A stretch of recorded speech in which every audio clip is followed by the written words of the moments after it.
ibadah kita pada minggu ini, di minggu 2 setelah Trinitatis, diangkat dari Keluaran 19, diawali ayat 1 hingga ayat 8. Keluaran 19 diawali dari ayat 1 hingga ayat 8. Mari kita bacakan secara responsoria. Kami akan membacakan ayat yang ganjilnya. Tuhan menampakkan diri di Gunung Sinai. Pada bulan ketiga setelah orang Israel keluar dari tanah Mesir, mereka tiba di padang gurun Sinai pada hari itu juga. Setelah mereka berangkat dari Rafidim, tibalah mereka di padang gurun Sinai. Lalu mereka berkemah di padang gurun. Orang Israel berkemah di sana di depan gunung itu. Lalu naiklah Musa menghadap Allah, dan Tuhan berseru dari gunung itu kepadanya, "Beginilah kau katakan kepada keturunan Yakub dan kau beritakan kepada orang Israel. Kamu sendiri telah melihat apa yang dilakukan kepada orang Mesir, dan bagaimana aku telah mendukung kamu di atas sayap Raja Wali dan membawa kamu kepadaku. Jadi sekarang jika kamu sungguh-sungguh mendengarkan firman-Ku dan berpegang pada perjanjian-Ku, maka kamu akan menjadi harta kesayangan-Ku sendiri dari antara segala bangsa, sebab Akulah yang empunya seluruh bumi. Kamu akan menjadi bagiku kerajaan imam dan bangsa yang kudus. Inilah semuanya firman yang harus kau katakan kepada orang Israel." Lalu datanglah Musa dan memanggil para tua-tua bangsa itu dan membawa ke depan mereka segala firman yang diperintahkan Tuhan kepadanya. Seluruh bangsa itu menjawab bersama-sama, "Segala yang difirmankan Tuhan akan kami lakukan."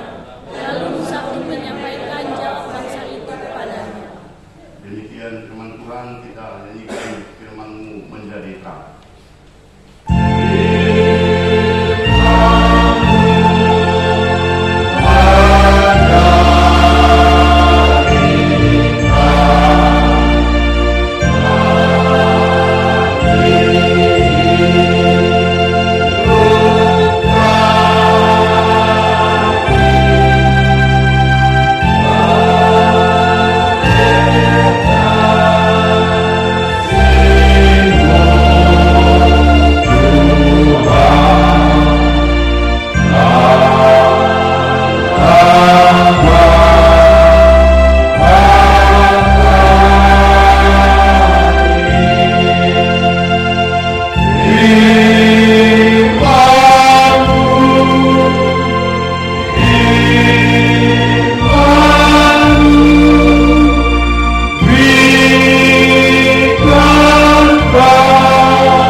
Bersyukur untuk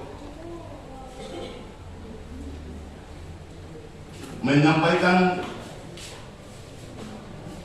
seluruh yang sudah Tuhan berikan kepada kita, terlebih di minggu 2 setelah Trinitatis yang mengangkat tema setia melakukan firman Tuhan atau setia mengulang hata ni debata. Oleh biar dikasih oleh Tuhan, khotbah kita pada minggu ini sangat-sangat spesial, sangat-sangat menyentuh, terkhusus di dalam nats yang sudah kita bacakan tadi. Dan kami secara pribadi langsung mengingat, tersentuh akan kisah yang saya alami di tahun 86. Tahun 86, di saat itu saya sekolah SMP. Suatu ketika karena kondisi dan situasi, ada kami terlambat 10 orang. 10 orang, sehingga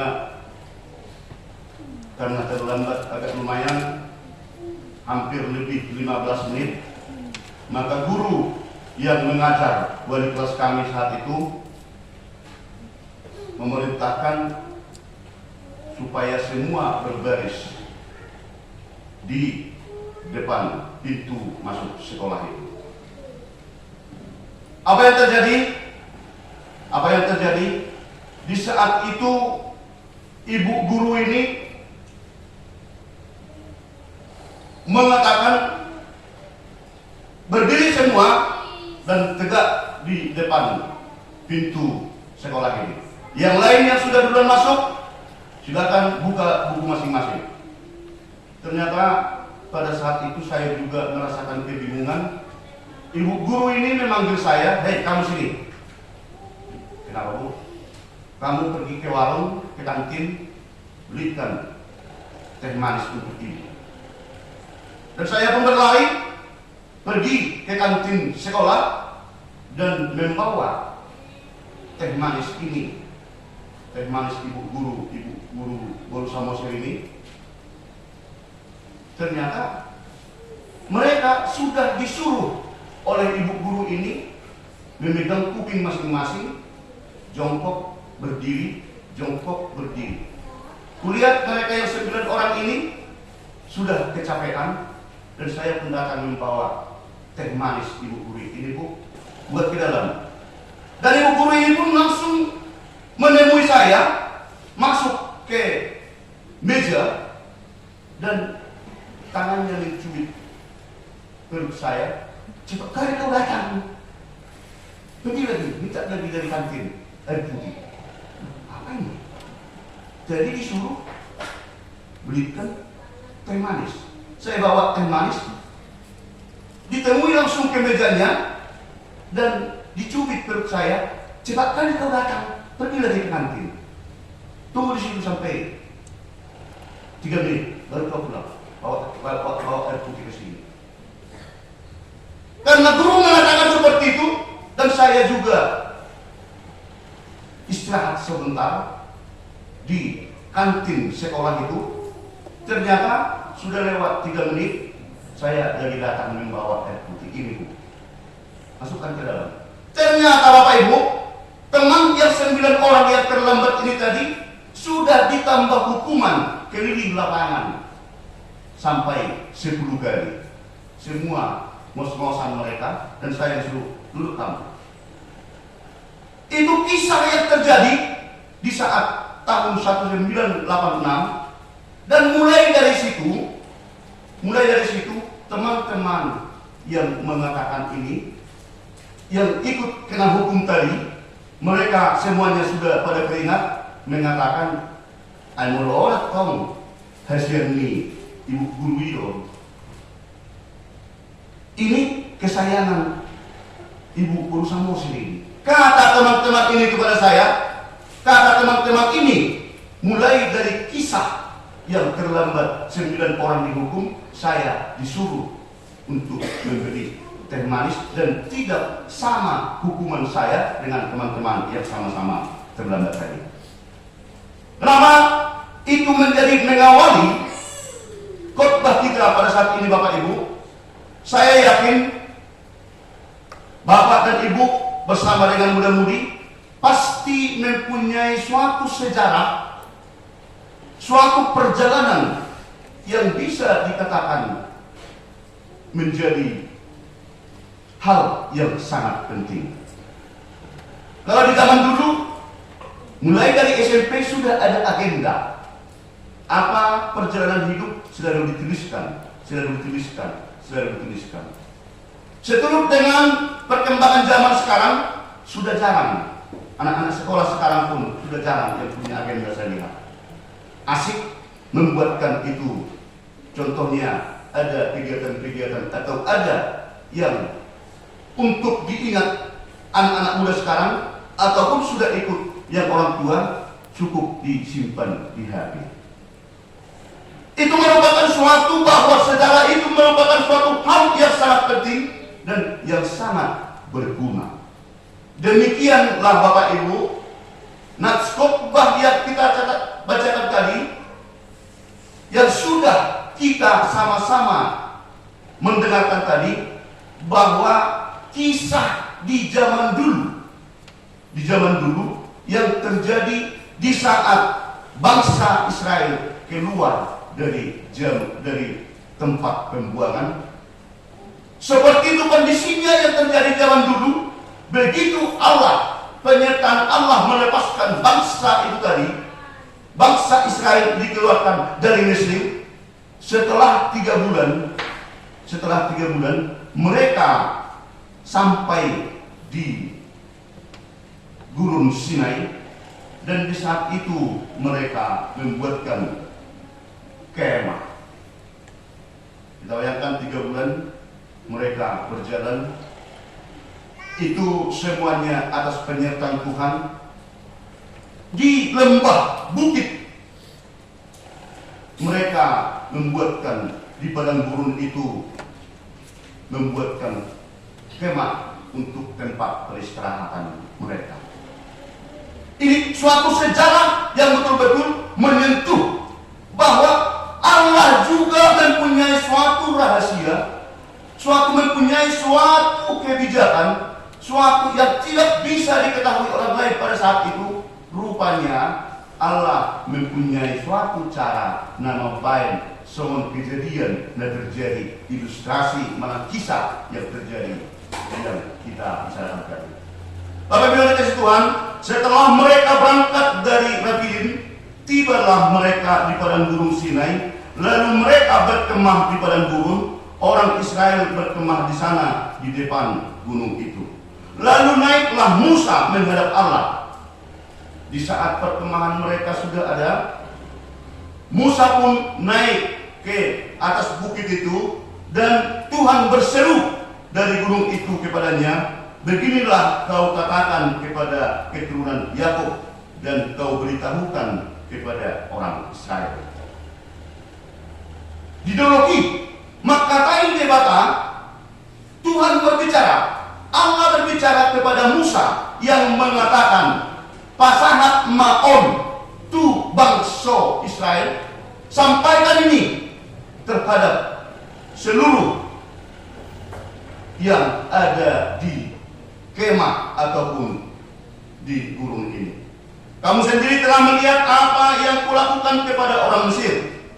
Di situ Allah membicarakan kepada Musa, kamu sudah melihat apa yang sudah saya sampaikan terhadap orang Mesir, dan bagaimana aku telah mendukung kamu di atas sayap Raja Wali dan membawa kamu kepadaku. Atas perjalanan Tuhan, atas berkat dari Tuhan, atas kasih sayang dan anugerah yang dari Allah, sehingga bangsa Israel bisa keluar dari tanah pembuangan, tanah perbudakan atau tanah penjajahan. Itu merupakan suatu rahasia Allah. Ternyata dengan adanya yang sudah Allah lakukan, ternyata melalui khotbah ini ada yang bisa kita petik. Di antaranya yang pertama sekali Bapak Ibu, ternyata bahwa Allah betul-betul mempunyai suatu cara memberikan kasih sayang, memberikan holong di roha, bahkan di hatahon hasian ni debata do HP bangsoi. Itu yang pertama sekali Bapak Ibu. Bahwa Allah telah menentukan dan menetapkan bahwa bangsa Israel itu adalah bangsa pilihan, bangsa yang betul-betul dianugerahi oleh Tuhan. Atas penyertaan Tuhan terhadap bangsa itu sehingga bisa keluar dan dikeluarkan dari Mesir, tanah perbudakan. Itu yang pertama sekali Bapak Ibu. Apa dasarnya dan bagaimana cara supaya nagabe hasian mike bata bangsoi semua kia cara bahwa Allah telah memilih bangsa itu menjadi bangsa pilihan, bangsa yang dipenuhi oleh karunia. Caranya bagaimana? Tidak mesti harus membayar dengan mahar yang begitu besar. Allah membuatkan seperti di bahasa sekarang, membuatkan suatu perjanjian, membuatkan suatu kontrak, membuatkan satu MOU seperti di bahasa-bahasa sekarang. Bagaimana caranya supaya Allah tetap memberikan yang terbaik, mengasihi dan memberikan tolong miroha na berlimpah tu bangsoi. Caranya bagaimana? Itu tidak terlalu harus dibayar dengan harga yang begitu mahal melalui rupiah, tidak harus dibayar melalui tawar-menawar yang begitu besar, tetapi bagaimana caranya itu agar tetap setia melakukan firman Tuhan. Manang asa setia kita mengulahun totong hata ini debat. Tadi episode kita yang kita bacakan sangat menyentuh dan bahkan mungkin sering kita dengarkan berdoa, bahkan kita sendiri pun mungkin mau berdoa, Tuhan berkatilah makanan ini agar menjadi kekuatan darah daging bagi kami. Mulutung adon gope nasa dapat mangan di bagasan partikiano pasu-pasu dasida Tuhan leas si panganut dasida yang menjadi kenyataan. Doa ini dibacakan di suatu pertemuan, di suatu pesta. Ternyata begitu pulang dari pesta ada bungkusan. Di saat-saat mulai Covid kan itu biasanya bawa nasi kotak. Ada nasi kotak ini 2 bungkus. Di pinggir jalan itu ada yang sakit yang mencari-cari makanan di tempat sampah. Pas berhenti, yang mencari makanan ini tidak ketemu di tempat sampah, berhenti mobilnya, dia minta tolong Bu untuk beli nasi, saya belum makan. Mereka mengatakan tidak ada. Bagaimana iman mau bisa bertumbuh? Bagaimana iman seperti doa kita berkati mereka yang tidak makan? Banyak orang yang tidak mendapatkan makanan di luar sana. Berikan dia Tuhan makanan agar kami sama-sama bisa makan. Ternyata ada yang kelaparan, minta untuk membeli makanan. Nasi bungkus tadi ada, dibawa 2 bungkus dari pesta, tetapi tidak mau memberikan. Apakah kita sudah punya iman di situ? Itu yang diuraikan di dalam episode kita tadinya dan ditindaklanjuti oleh khotbah kita saat ini. Dikatakan mahar ataupun yang kita buatkan agar kita menjadi seperti Israel, menjadi kekasih Allah, bangsa Nabi di debata. Bagaimana biar itu bisa kesampaian? Caranya bagaimana? Mari kita setia, mari kita tetap berpegang teguh, mari kita tetap mengikuti dan melaksanakan firman Allah. Itu rahasianya Bapak Ibu yang dikasih oleh Tuhan. Oh, kami bukan orang Israel, kami ini kan orang Indonesia, orang Batak lagi. Kekasih Allah itu kan adalah orang Israel. Mungkin begitu pikiran kita Bapak Ibu. Khotbah ini mempertegas dan menekankan bahwa bukan hanya orang Israel yang menjadi kekasih Allah dan orang bangsa Israel dari hasil Nidebata, tetapi seluruhnya kita yang ada di tempat ini, nama Huton, nama Mawoi, dan diajar pun Nidebata menjadi kekasih Allah. Terlebih di saat kita yang beribadah, yang bersekutu dan memuji dan memuliakan Tuhan, kita yang ada di gereja saat ini, yang percaya dan mendengarkan dan menjalankan firman Allah menjadi hahorongan Nidebata atau menjadi kekasih Allah. Amin. Amin. Amin. Berarti orang menjadi Nidebata. What am apakah kita tidak mau menjadi kekasih Allah, menjadi bangsa yang dipilih, bangsa yang diberikan soal doktor ni akar apa ni ni ibu sama sebab kau bisa menerima enam kenapa terlibat sunai doktor ni hukum. Sekarang begitu yang dikatakan di dalam khotbah kita ini, bahwa di dalam khotbah ini mengatakan siapa yang mau melaksanakan dan menerima firman dan mempublikasikan firman Allah itu dengan benar, bahwa itu menjadi kekasih Allah. Itu yang pertama sekali Bapak Ibu yang dikasihi oleh Tuhan. Yang kedua, bagaimana bangsa itu mempunyai hubungan yang begitu dekat dengan Allah.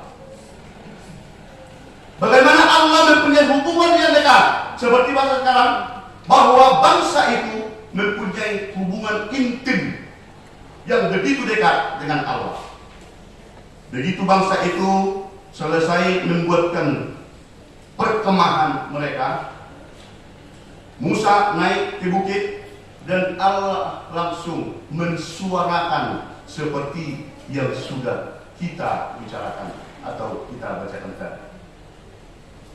Bisa digarisbawahi atau bisa dipertegas, sebenarnya rahasia Allah, kedekatan, keintiman daripada bangsa Israel begitu dekat dengan Allah. Dan itu yang dipesankan khotbah ini kepada kita. Saat ini dipertegas dengan kita supaya semakin intim, semakin dekat, semakin merapat, semakin menyatu dengan Allah atas firman yang sudah disampaikan. Di sini Bapak Ibu, keintiman daripada bangsa itu, kebersamaan daripada bangsa itu, kedekatan daripada bangsa itu, menurut khotbah kita saat ini diajarkan kepada kita Bapak Ibu, supaya bagaimana keintiman, kedekatan oleh bangsa Israel diharapkan kepada jemaat HKI Penerangan, supaya semakin dekat dan semakin dekat dan semakin menyatu lagi dengan firman Allah. Benar, dan kami juga sering merasakan Bapak Ibu, dengan pergumulan yang begitu banyak, tantangan yang begitu besar, kemelut yang begitu banyak, bahkan kondisi yang banyak kurang mendukung. Di situ sering kita Bapak Ibu bahkan merenggangkan, menjauhkan diri kita akan firman dan kasih karunia Allah. Khotbah ini mempertegas, Kerupuk Jambi Tahun mempertegas, menyampaikan agar kita lebih intim berhubungan dengan Allah, seperti yang dikatakan bangsa Israel itu, seperti yang dikatakan oleh bangsa pilihan itu. Lalu datanglah Musa dan memanggil para tua-tua bangsa itu dan membawa ke depan mereka segala firman yang diperintahkan Tuhan kepadanya. Seluruh bangsa itu menjawab bersama-sama, segala yang difirmankan Tuhan akan kami lakukan. Lalu Musa pun menyampaikan jawab bangsa itu kepada Tuhan. Dan kondisi yang dilaksanakan di saat Musa dengan bangsa itu, yang mengatakan, yang mendeklarasikan segala firman akan kami lakukan, segala firman akan kami laksanakan apa yang Tuhan sampaikan kepada kami. Begitu kata bangsa Israel. Dan Musa menyampaikan kepada Allah. Saat ini juga disampaikan kepada kita Bapak Ibu dan muda-mudi yang dikasihi oleh Tuhan. Saat ini juga kita diajak yang ketiga menjalin suatu komitmen, menjalin suatu janji, bahkan membuat suatu somon naon binaini debata tu bangsoi ima telefona merupakan perbedaan. Merpadat kedebatan berkon molo diulah kamu. Nah, ku ajak koni molo diulah kamu horong diroha mengulahon horong natikos mengikutkan sesuai firman Allah. Mas saya bulan do si pasah atau do ke Tuhan. Dan dia dokai negara kata luar kamu sian Mesir sian tanah perbudakan ini itu belum apa-apa. Masih begitu banyak yang akan saya berikan kepada kamu kalau kamu mengikuti atau melaksanakan apa yang dikehendaki oleh Allah. Dan kepada kita juga sekarang Bapak Ibu diajarkan melalui khotbah ini, di antara kemelut, kesulitan, pergumulan yang begitu banyak, Allah membuatkan suatu agenda, Allah membuatkan suatu janji, membuatkan suatu komitmen. Jikalau kita menjalani kehidupan ini dengan beragamnya, banyaknya kesulitan, tetapi kita tetap berteguh, tetap setia, tetap loyal mengikuti yang dikehendaki oleh Allah, maka apapun yang terbaik, apapun yang kita inginkan akan Tuhan berikan kepada kita, asal kita tetap berjalan sesuai yang dikehendaki Allah. Maka mari kita komitmen, apapun kondisinya, bagaimanapun situasinya, bahwa kita akan tetap setia dan taat, dan seperti yang dikatakan, berbahagialah orang yang mendengar dan melaksanakan firman Tuhan. Saya yakin semua kita menginginkan pasti dan menginginkan kebahagiaan, maka Tuhan Allah sanggup memberikan kepada kita. Semoga Tuhan semakin menenangkan dan memberikan arahan untuk kita tetap bisa mempunyai kekuatan berteguh kepada firman Tuhan. Tuhan Yesus memberkati, kita nyanyikan firman-Mu berkata.